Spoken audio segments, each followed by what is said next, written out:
Samantala, nagsorry si Securities and Exchange Commission Chairman Francis Lim kaugnay sa maling pahayag niya na bumagsak ng trilyong piso ang halaga ng mga kumpanya at investment sa Philippine stock market.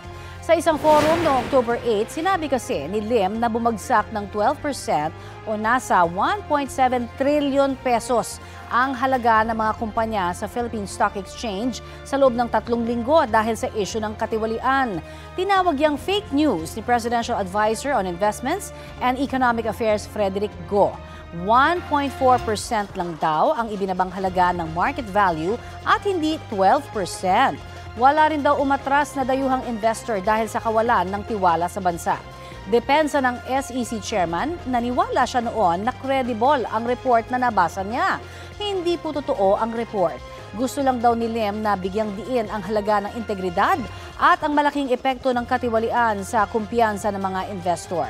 Nilinaw rin ni Philippine Stock Exchange President and CEO Ramon Monzon, 185 billion pesos ang nawala sa merkado sa loob ng 3 linggo at hindi 1.7 trillion pesos. Gayunman, sang-ayon siya sa pahayag ni Lim na nakakaapekto sa ekonomiya ang issue ng katiwalian sa bansa.